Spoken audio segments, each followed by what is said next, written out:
Vector resolution, vector resolution, vector resolution.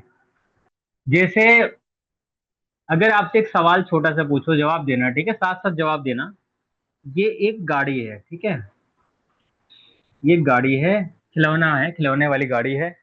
और इस गाड़ी को एक बच्चा जो है ऐसे खींच रहा है, ऐसे, इसमें रस्सी बंधी है और वो ऐसे खींच रहा है, ठीक, एक बच्चा ऐसे खींच रहा है। तो फोर्स की डायरेक्शन वो इस दिशा में लगा रहा है, ठीक है, फोर्स की डायरेक्शन फोर्स इस दिशा में लगा रहा है, ठीक। लेकिन खिलौना इस दिशा में चल रहा है, इस दिशा में, मोशन इस दिशा में हो रहा है, ठीक है भैया। तो यार अब तक तो हमने पढ़ा था जिस दिशा में फोर्स लगाते हैं बॉडी उसी दिशा में चलती है, लेकिन अगर आप ध्यान से देखते हो तो ये फोर्स ऐसे लगा रहा है, टेढ़ा टेढ़ा लगा रहा है, फिर भी जो है ये ऐसे मूव कर रहा है, कर रहा है ना, कर रहा है। तो आखिर में कौन है जो इस तरफ इसको मूव करा रहा है? क्या ये वाला फोर्स पूरा, अगर मान लीजिए ये एफ है, तो क्या ये पूरा एफ इसको मूव करा रहा है क्या? है ना, यही जानना है इस टॉपिक, ठीक है, इस टॉपिक में हम यही जानना चाहते हैं कि कौन है जो उसको हॉरिजॉन्टल चला रहा है ना। क्या एफ हॉरिजॉन्टल चला रहा है? नहीं। अगर आप देखो, अगर बॉडी को आप ऐसे ऐसे फोर्स लगाते तब भी वो ऐसे ही चलता, तब भी वो ऐसे ही चलता, ऐसे ऐसे ही चलता, ठीक है। लेकिन इस बार हम टेढ़ा लगा रहे हैं तो टेढ़ा लगाने से भी वो ऐसे ही चल रहा है ना, जबकि इसको ऐसे जाना चाहिए था। समझ रहे हो आप मेरी बात? तो अगर एफ चलाता तो ऐसे चलाता, इस दिशा में चलाता।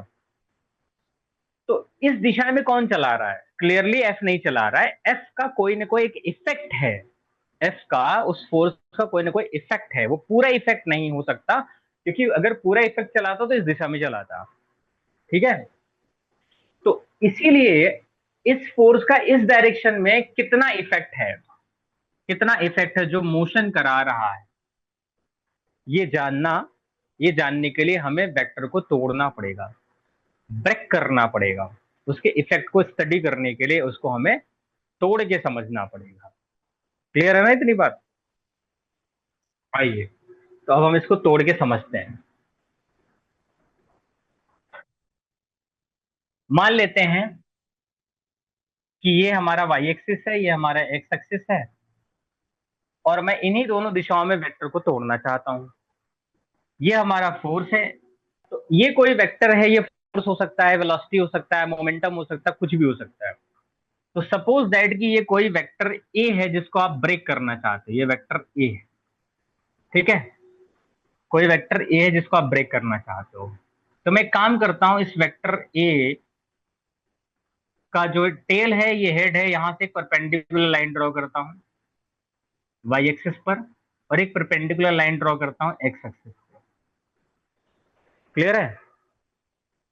मैंने एक इस वेक्टर का, ये जो वेक्टर ए है, इस इससे एक परपेंडिकुलर यहां ड्रॉ कर दिया, एक परपेंडिकुलर यहां ड्रॉ कर दिया। कोई दिक्कत नहीं होनी चाहिए आपको, क्या दिक्कत होनी चाहिए? कोई परेशानी नहीं होनी चाहिए। ये मान लेते हैं ओ टी है, ये मान लेते हैं ओ एम है, ये मान लेते हैं ओ एम है, ये मान लेते हैं ओ टी है, ये आप क्यों मान लो, कोई क्या दिक्कत है? कोई परेशानी नहीं होनी चाहिए, यहाँ तक तो मुझे लग रहा है नहीं होनी चाहिए ना, नहीं होनी चाहिए, बोलो। अगर आप ये बता यार, ये परपेंडिकुलर ड्रॉ कर दिया तो यानी ये दोनों पैरेलल हो गया, और ये दोनों पैरेलल हो गया, यानी पैरेललोग्राम बन गया। क्या बन गया? पैरेललोग्राम बना लिया हमने। क्या कर दिया? एक पैरेललोग्राम बना दिया, वेक्टर ए से वेक्टर ए को एक पैरेललोग्राम में फिट कर दिया, ठीक है। जब आप ऐसा करेंगे, जब आप ऐसा करेंगे तो यहां से ये समझ में आ रहा है कि यार पैरेललोग्राम लॉ लगा दे ओटी और ओएम के लिए, लगा सकते हैं, ठीक है। Since vector A is represented as the diagonal of parallelogram OTQM, OT QM, इस पैरेललोग्राम में वेक्टर ए डायगोनल के रूप में रिप्रेजेंटेड है। It means this implies that vector A is the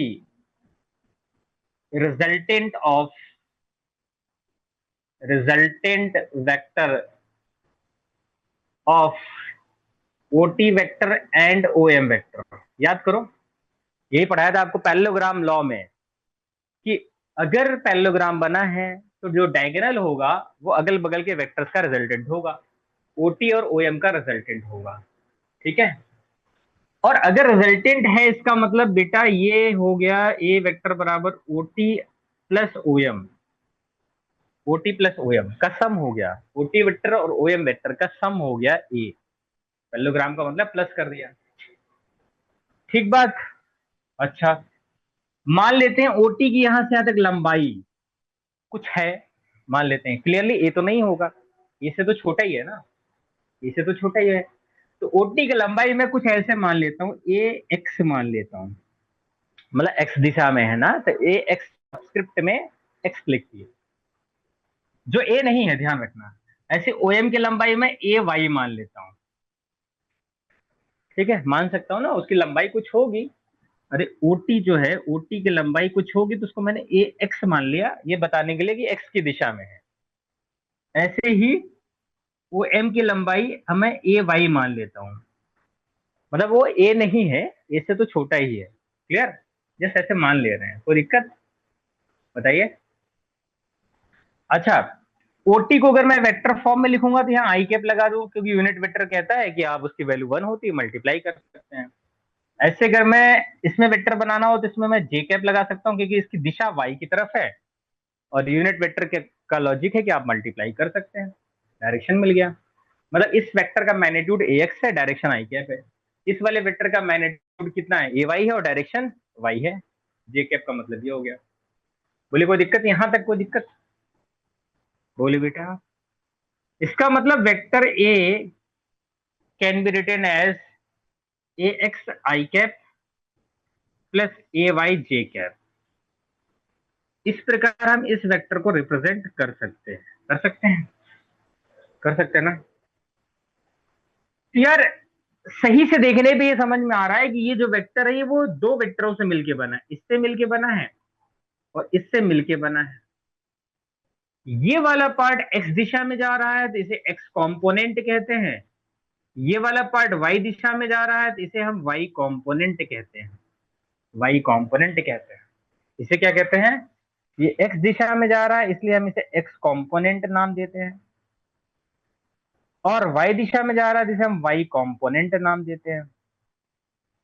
Y दिशा में जा रहा है तो वाई कंपोनेंट नाम देते हैं। बात समझो आप, यहां समझने की बात है। ये वेक्टर इन दोनों से मिलके बना है। इसको दो तरीके से बोल सकते हैं, vector A is the resultant of A X I cap and A Y J cap, है ना, यानी इन दोनों का रिजल्टेंट है, या ये रिजल्ट है। मतलब क्या हुआ कि उसके पार्ट्स हुए, ये लोग क्या हुए, पार्ट्स हो गए, इसी से मिलके बना है तो कंपोनेंट हो गया। बात समझे ना, दो तरीके से बोला जा सकता है। वेक्टर ए के टुकड़े, वेक्टर ए को तोड़ दिया ए एक्स और ए वाई में, क्योंकि इन्हीं दोनों से मिलके बना था, तो इन दोनों को जोड़ दोगे तो ए बन जाएगा, तोड़ दोगे तो ए एक्स और ए वाई बन जाएगा। समझे भाई, इन दोनों को जोड़ देंगे तो ए बन गया, तोड़ देंगे तो ए एक्स ए वाई बन गया, इन्हीं का तो रिजल्टेंट है भाई। रिजल्टेंट का मीनिंग बताओ, रिजल्टेंट का मीनिंग बताओ, मतलब ये वाला वेक्टर प्लस ये वाला मिल करके इफेक्ट बनाएगा ये वाला। ठीक है, तो इन दोनों का नेट इफेक्ट ये रहा, तो तोड़ेंगे तो इसका इफेक्ट मैं इस डायरेक्शन में निकाल सकता हूं, ए वेक्टर का इफेक्ट मैं एक्स और वाई की तरफ भी निकाल सकता हूं, वेक्टर ए का जो इफेक्ट एक्स की तरफ भी निकाल सकता हूं, वाई की तरफ भी निकाल सकता हूं, निकाल सकता हूं ना।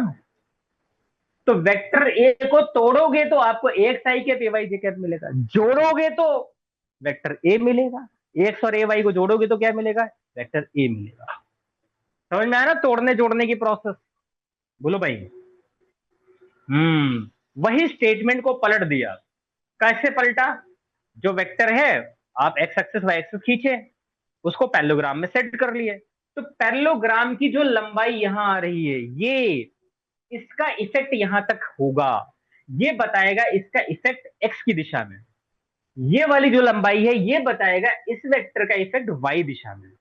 तो कोई वेक्टर जब पर्टिकुलर डायरेक्शन में काम करता है तो उसके इफेक्ट को तोड़ के भी समझा जा सकता है कि इसका इफेक्ट इधर कितना होगा और इस दिशा में कितना होगा। तो जो गाड़ी थी, जो टेढ़ा फोर्स लगा रहे थे, तो उसका एक इफेक्ट हॉरिजॉन्टल था ए एक्स, और वाई की तरफ इफेक्ट ए वाई था। तो हॉरिजॉन्टल वाला उसकी गाड़ी को आगे चला रहा था और वर्टिकल वाला उसके वेट को बैलेंस कर रहा था। इसीलिए जब आप खींचते हो तो कोई चीज हल्की लगती है, क्योंकि वर्टिकल वाला वेट को कैंसिल करने लग जाता है, उसके इफेक्ट को कम करने लग जाता है। पढ़ेंगे इसके बारे में आगे। लेकिन अभी आप इतना सा समझे कहानी कि वेक्टर तोड़ कैसे रहे हैं। ठीक है, कैसे तोड़ रहे हैं, कोई भी वेक्टर को आप उसे एक्स एक्सिस वाई एक्सिस खींच के पैरेललोग्राम बना लेंगे। पैरेललोग्राम लॉ के अकॉर्डिंग दोनों जो अगल बगल की साइड है उसका रिजल्टेंट होगा, चाहे आप उनको उनका रिजल्टेंट बोल दो ए को, चाहे आप उनको कंपोनेंट्स बोल दो। तो ये लोग कंपोनेंट हुए ए के, या ए रिजल्टेंट हुआ इन दोनों का। बताओ, कोई कोई दिक्कत तो नहीं है? बोले बेटा। अब क्वेश्चन ये है कि कंपोनेंट आएगा कितना। ये तो आपने सर ए एक्स मान लिया, ए वाई मान लिया ना, आएगा कितना। तो suppose that theta is given. तो थीटा अगर गिवन है तो मैं कंपोनेंट फाइंड कर सकता हूं। कैसे? कॉस थीटा बराबर base upon hypotenuse, base upon hypotenuse होता है। तो बेस कितना हुआ भाई? बेस हो गया ए एक्स, और हाइपोटेनियस कितना हो गया ए। यहां से ए एक्स का मान हो गया ए कॉस थीटा। तो इस प्रकार आप एक्स कंपोनेंट फाइंड कर पाओगे।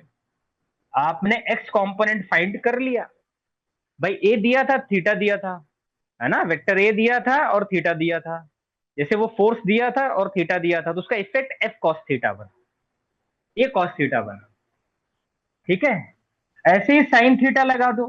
तो साइन थीटा क्या होता है? Perpendicular upon hypotenuse. तो परपेंडिकुलर कितना हो गया बेटा? क्यूटी, मतलब ये वाली वैल्यू ए वाई के बराबर। परपेंडिकुलर कितना हो गया? ए वाई के बराबर, बोलो, ए वाई के बराबर। और हाइपोटेनियस कितना हो गया? ए। यहां से ए वाई का मान कितना हो गया? A sine theta. A Y का मान कितना हो गया? A sine theta. और ये क्या है? Y component. ये क्या है? Y component. समझ में आया कि नहीं आया? तो इस ये बहुत इंपॉर्टेंट टॉपिक जो पढ़ रहे हो आप, यहां से कॉन्सेप्ट बहुत अच्छे से क्लियर होता है कि हमारे पास अगर आई और जे के फॉर्मेट में कोई वेक्टर गिवन है ना, तो उसका मतलब ये है कि आई आई कैप बता रहा है कि वो एक्स की डायरेक्शन में उसका इफेक्ट, ये बता रहा है इसका इफेक्ट एक्स की डायरेक्शन यानी एक्स कंपोनेंट, और ये वाई की डायरेक्शन में इफेक्ट बता रहा है, और दोनों ही कंपोनेंट्स हैं ए के, यानी इन दोनों से मिलके ए बना हुआ है। ठीक, फिर कंपोनेंट निकालेंगे कैसे? उसके लिए आपको थीटा पता होना चाहिए। अगर आपको थीटा पता तो आप ट्रायंगल से आप बेसिक ट्रिग्नोमेट्री लगा के कॉस थीटा लगाओगे तो निकल जाएगा, है ना। तो अगर एक्स की डायरेक्शन से वो थीटा बना रहा है तो ए कॉस थीटा उसका एक्स कंपोनेंट हुआ, और वाई की डायरेक्शन में कंपोनेंट हुआ साइन, ए साइन थीटा। नोट कर लीजिए फटाफट। अच्छा, अगर सपोज दैट दो बातें मैंने यहां बताई, कौन कौन सी रिवाइज करा दो? दो बातें मैंने बताई, दो बातों पे फोकस था।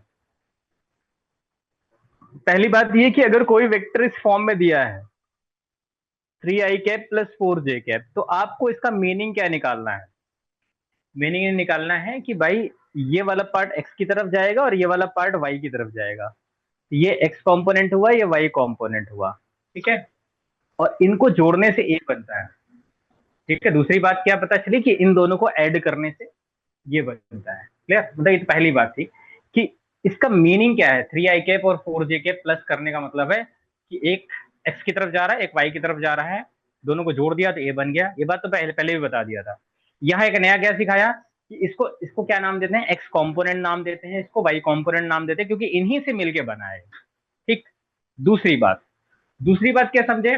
दूसरी बात ये समझे कि अगर कंपोनेंट गिवन नहीं है ना, तो फिर हम निकालने के लिए थीटा हमें गिवन होना होगा। तो अगर थीटा पता है तो ये ए एक्स की वैल्यू ए कॉस थीटा हो जाएगी, और ए वाई की वैल्यू ए साइन थीटा हो जाएगी, अगर ये थीटा गिवन है तो।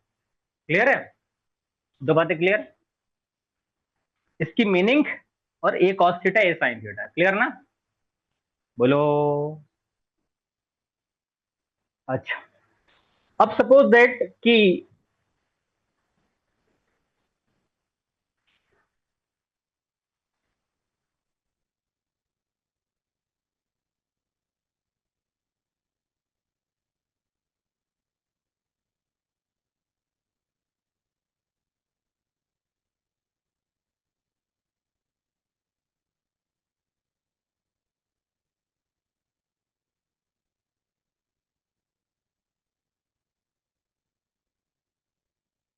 देखो बेटा, ये ए एक्स है, ये ए वाई है, ठीक है।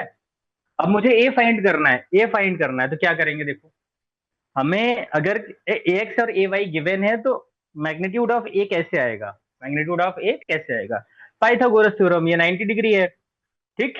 ये वाली लंबाई ए एक्स है, ये वाली लंबाई भी ए वाई हो गया, इसके पैरेलल है, पैरेललोग्राम में। इसमें हम पाइथागोरस थ्योरम लगा देंगे। तो पाइथागोरस थ्योरम से A square equals to A X square plus A Y square, Pythagoras theorem लगा दिया इस ट्रायंगल में। तो यहां से ए बराबर क्या हो गया? Under root A X square plus A Y square, ठीक है। और जहां पर अगर आप ध्यान से देखें तो वेक्टर ए की वैल्यू क्या था? वेक्टर ए था ए X I cap plus A Y J cap, ये था ना? जो हमारा वेक्टर फॉर्मेट था ये तो था, ये था।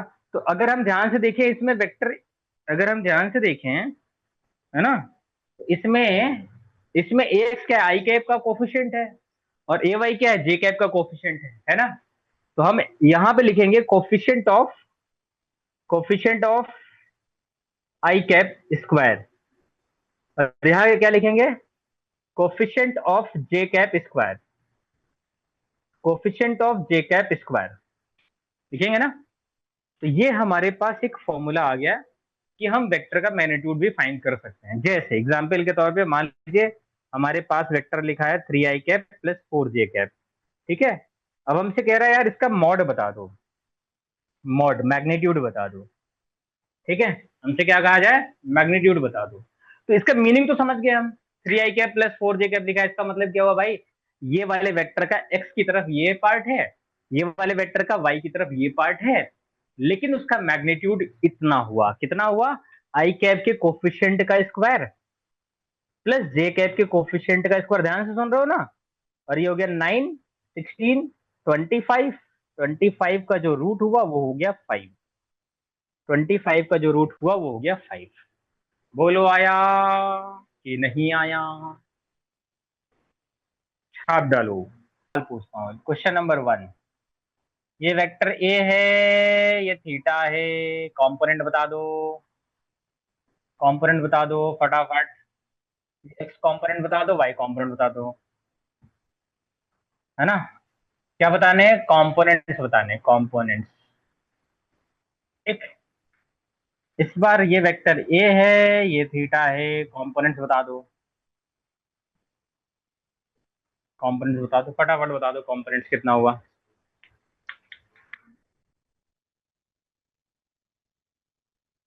बिल्कुल सही बात है।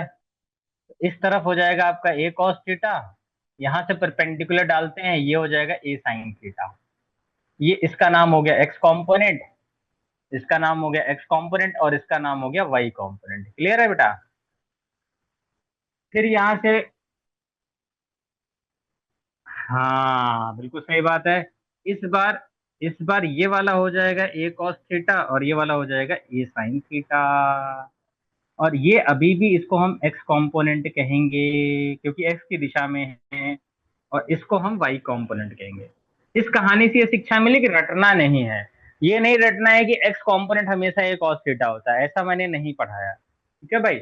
X component A cos theta होता है, Y component A sine theta नहीं होता। अगर थीटा एक्स की तरफ से डायरेक्ट है ना? क्या रटना है? ध्यान से देखो, अगर रटना ही ना तो रटने वाला बताता हूँ। ये एक्स है, ये थीटा, ये ए है, ये थीटा है। तो जिससे थीटा बनाएगा, इससे बना रहा थीटा, तो इधर कॉस आएगा, कॉस आएगा, ठीक है। अब वेक्टर, वेक्टर जो है, ये वेक्टर इससे थीटा बना रहा है, ये वेक्टर इससे थीटा बना रहा है, इससे थीटा बना रहा है, तो भाई इधर कॉस आएगा। रटना है तो ऐसे रखो, कि इसका कंपोनेंट हमेशा इधर कॉस नहीं आएगा। अगर थीटा आपने ये वाला लिया है तो इधर कॉस आएगा, थीटा अगर यहाँ पे ये वाला लिया है तो इधर कॉस आएगा और दूसरी की तरफ साइन हो जाएगा। ये बताना चाहता हूं, नोट कर लीजिए। कुछ बच्चे रट लेते हैं कि एक्स की तरफ कॉस थीटा आता है, ऐसा नहीं है, ऐसा नहीं है। चलो कुछ और सवाल, छोटे छोटे सवाल से शुरू करते हैं ताकि आपका कॉन्फिडेंस बना रहे। चलो क्वेश्चन नंबर 3 कह रहा है कि यार एक्स कॉम्पोनेंट वाई कॉम्पोनेंट बता दो। ये 100 न्यूटन है, 30 डिग्री है, ये आपका एक्स कॉम्पोनेंट बता दो। क्वेश्चन नंबर 4 आपसे कह रहा है कि ये 37 डिग्री है, 37 डिग्री है और यह 25 न्यूटन। एक्स कॉम्पोनेंट बता दो। चलो दोनों में एक्स कॉम्पोनेंट बता दो। तो इसमें क्या हो जाएगा भाई, 100 कॉस थीटा, 100 कॉस थीटा दी हो जाएगा 100 कॉस 30 कितना होता है, √3/2, हो गया 50 √3, 50 √3 न्यूटन। ठीक, पहला सही है। अरे वाह क्या बात है। तो ये हो जाएगा 25 कॉस 37, और कॉस 37 की वैल्यू क्या होती है, ध्यान से देखो। हाँ, अगर ध्यान से देखो, ये बता देता हूँ, फिर भी मैं एक बार बता देता हूँ। 3 4 5 एक ट्रायंगल होता है, 37 डिग्री के सामने वाला 3, ये 4 ये 5, ये 3 4 5 ट्रायंगल में 3 के सामने 37 डिग्री। तो कॉस 37 की वैल्यू हो जाएगी। हाँ बोलो बोलो बोलो। रटा होना चाहिए, बात खत्म। इधर देखो बेटा, रटा होना चाहिए। 3 4 5 में 3 के सामने 37, और 90 में 37 माइनस करेंगे तो 53 हो जाएगा, ये रट लो। ठीक, तो अब बताओ, यहां से cos 37 sin 37 sin 53 cos 53 सब निकाल लोगे। तो बताओ cos 37 कितना हुआ, 4/5। cos 37 कितना हुआ, 4/5। तो 5 बार कटेगा 500 को, 20 न्यूटन। तो आंसर आ गया 20 न्यूटन। ठीक है, ये याद कर लो बेटा। एक्स एक्सिस और वाई एक्सिस के अलोंग जो फोर्स है ना, उनको मत छुओ, ठीक है। बाकी जो बचे, 1 2, इनको तोड़ दो, इनको एक्स और वाई में तोड़ दो। उससे क्या फायदा होगा, उससे फायदा ये होगा, अगर सारे फोर्स इसी दिशा में हो जाएंगे तो मैं इसको सॉल्व कर लूंगा। सारे फोर्स अगर एक्स और वाई दिशा में हो जाएगा तो मैं उसे बहुत आराम से सॉल्व कर लूंगा। ये दोनों अपोज कर रहे हैं तो दोनों मिलके एक बन जाएगा। माइनस कर देंगे ना, जैसे मान लो ये 4 है, ये 4 है, ये 3 है, तो एक बन गया। ये 4 है, ये 10 है, ये 4 है, तो 6 बन गया। और इसी तरह से इन दोनों को भी हम डायरेक्ट सॉल्व कर लेंगे। तो इस तरह की सोच लेके आगे चलनी है, ठीक है। आओ, तो अगर हम 8 न्यूटन को छोड़ेंगे, ऐसे छोड़ देते हैं, 3 न्यूटन को ऐसे छोड़ देते हैं, इसको अगर हम ब्रेक करें, ठीक, बोल नहीं रहे हो तुम लोग की आवाज आवाज नहीं आ रही है, माइक बंद कर दिया क्या। हाँ, तो अब देखो, तो इसको इसको कंपोनेंट में ब्रेक कर रहे हैं, और अभी भी सिखाया है कि इसका 5 का कंपोनेंट आएगा 5 cos 37, 5 cos 37 डिग्री। ठीक है भैया। अच्छा, और इस तरफ इसका कंपोनेंट क्या आएगा, वाई की तरफ कंपोनेंट, तो वाई की तरफ कंपोनेंट आएगा 5 sin 37 डिग्री। क्लियर, ये तो सिखाया, जिससे थीटा बनाता है उधर कॉस, दूसरी की तरफ साइन। और cos 37 sin 37 की वैल्यू ऐसे निकाल लो, क्या दिक्कत वाली बात है भाई। देखो, अभी भी बताया, ये 37 डिग्री है तो ये 53 डिग्री हो जाएगी। 37 के सामने 3, ये 4, ये 5 हो जाएगा। तो ऐसे लिख लो, क्या दिक्कत है, थोड़ा सा 1 आध मिनट ज्यादा ही लगेगा टाइम सॉल्व करने में, क्या दिक्कत है। तो बताओ, तो 5 cos 37 कितना हो गया, बेस अपॉन हाइपोटेन्यूज 4/5, है ना। तो ये हो गया आपका, 5 से 5 कट गया, 4 न्यूटन। अब ये वाला 4 न्यूटन और ये वाला 8 न्यूटन जोड़ देंगे, क्योंकि डायरेक्शन सेम है, बाद में जोड़ेंगे, अभी नहीं, टेंशन मत लो। 5 sin 37 को सॉल्व करेंगे, तो 5 sin 37 हो जाएगा क्या, 3/5 परपेंडिकुलर अपॉन हाइपोटेन्यूज। तो 5 × 3/5, तो ये कट गया, यानी आ गया 3 न्यूटन। 3 न्यूटन ये वाला जोड़ लेंगे, ये वाई की तरफ जा रहा है, जाने दो। ऐसे ही इस 10 को तोड़ दें, 10 को तोड़ेंगे, एक इधर आएगा, एक इधर आएगा। 10 को तोड़ दिया, बताओ इधर कितना आएगा, इधर आएगा 10 cos 53 डिग्री। और cos 53 कितना होता है बेटा, cos 53 यानी बेस, हाँ 3/5, तो 5 2 जा, और ये हो गया 6 न्यूटन आ गया। ठीक है, अब आई जे बाद में देखेंगे, अभी तो फिलहाल ऐसे लिख लेते हैं, क्या दिक्कत है। अब इधर 10 को तोड़ेंगे, 10 इधर 10 कॉस हो गया, इधर 10 साइन हो गया, 10 sin 53, 10 sin 53 बोलो। और साइन 53 कितना होता है बेटा, साइन 53 होता है 4/5, 4/5 बोलो, आया कि नहीं आया। 4/5 काटोगे तो 5 2 जा, और ये हो गया 8, 2 4 जा 8, 8 न्यूटन हो गया। इतनी बात क्लियर है ना। अच्छा, अगर आप देखो तो 3 न्यूटन और 8 न्यूटन एक ही दिशा में है, तो 8 3 11 हो गया। 8 न्यूटन और 4 न्यूटन एक ही दिशा में है, तो 12 हो गया, है कि नहीं। तो क्या मैं एक बार और डायग्राम बना दूं क्या, आराम से समझने के लिए, ध्यान से देखो। आपने कहा 8 और 3 एक ही दिशा में है, तो क्या मैं इधर 11 न्यूटन लिख दूं, और 8 और 4 12, तो इधर मैं थोड़ा सा बड़ा बना के 12 न्यूटन लिख देता हूं। बोलो, ये 8 न्यूटन और 4 सेम डायरेक्शन में जुड़ गया। अच्छा, नीचे की ओर देखो तो नीचे 3 न्यूटन ही है, और लेफ्ट साइड देखो तो 6 न्यूटन है, लेफ्ट साइड देखो तो 6 न्यूटन है। बोलो, इतना आया कि नहीं आया। हाँ बेटा। अब अगर आप ध्यान से देखें तो यार, एक्स डायरेक्शन को पूरा सॉल्व कर लो एक साथ, और वाई डायरेक्शन को एक साथ सॉल्व कर लो, क्योंकि दोनों ऑपोजिट हैं, एक्स वाले ऑपोजिट है तो घट जाएंगे। तो 12 में से 6 घटा दो तो 6 बचा, और किधर बचा, 12 की तरफ। तो मैं क्या ऐसे इस डायग्राम को एक बार और बना सकता हूँ, इस डायग्राम को मैं एक बार और बना सकता हूँ, ध्यान से देखो।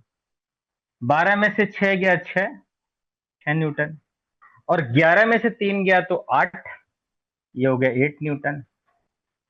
और 6 और 8 को जोड़ने के लिए, है ना, अब हमें क्या करना पड़ेगा, पैरेललोग्राम बनाना पड़ेगा, पैरेललोग्राम लॉ लगाना पड़ेगा। 6 न्यूटन और 8 न्यूटन जोड़ने के लिए पैरेललोग्राम लॉ लगाना पड़ेगा। तो पैरेललोग्राम बना दिया ऐसे, पैरेललोग्राम का ये रिजल्टेंट आ गया, ये है रिजल्टेंट फोर्स। ठीक है, और रिजल्टेंट फोर्स यानी कि नेट फोर्स बराबर हो गया √ A² + B² 2AB cos theta, theta 90 degree, यानी कि कितना हो गया, 6² + 8² आगे तो 0 ही है, तो 6 का 36 हो गया, 8 का 64, और यहाँ पे 100, और 100 का रूट हो गया 10, तो 10 न्यूटन आपका आंसर आ गया। हाँ हाँ, कर सकते हैं, आई कैप जे कैप के फॉर्म में कह रहे हो ना, कर सकते हैं। पर ये सबसे सरल तरीका है, पहले ऐसे सीखो, आई कैप जे कैप के फॉर्म में भी कराऊंगा, पहले आप ऐसे ही करना सीखो। ऐसे करने से थोड़ा दिमाग खुलता है, सरल लगता है, क्योंकि मैंने बस इसमें इतना ही सिखाया आपको कि सबको तोड़ दो, एक्स और वाई में तोड़ दो, तोड़ने के बाद ऐसा फोटो बन जाएगा, कोई भी सवाल होगा ऐसा फोटो बन जाएगा। सबको एक्स और वाई में तोड़ दो, 10 फोर्स हो, 15 फोर्स हो, कितने भी हो, सबको तोड़ दो। तोड़ने के बाद सिंपल यहाँ आ जाओगे तुम। अब इसको तो बच्चा भी सॉल्व कर लेता है, ये इसका, इसमें से इसको माइनस कर देना, इसमें से इसको माइनस कर देना है, फिर लास्ट में पैरेललोग्राम लगा के जो, मतलब इसकी प्रैक्टिस हमें ऑलरेडी है, इसकी प्रैक्टिस हमें ऑलरेडी है इससे पिछले वाले सवालों में। हमें यहाँ पे बस इतना सीखना है कि सबको तोड़ देना है एक्स और वाई में। जब तोड़ दोगे तो यहाँ पीछे वाले सवाल पे पहुंच जाओगे तुम। समझ गया नहीं समझ गया, बोलो। हाँ, तो ये सबसे आसान तरीका था जो मैंने आपको बताया, बाकी आई कैप जे कैप के फॉर्म में करोगे तो और अच्छी बात है। ठीक है, लेकिन उसकी समझ थोड़ी देर में आती है, तो मैंने इसीलिए पहले अभी नहीं बताया।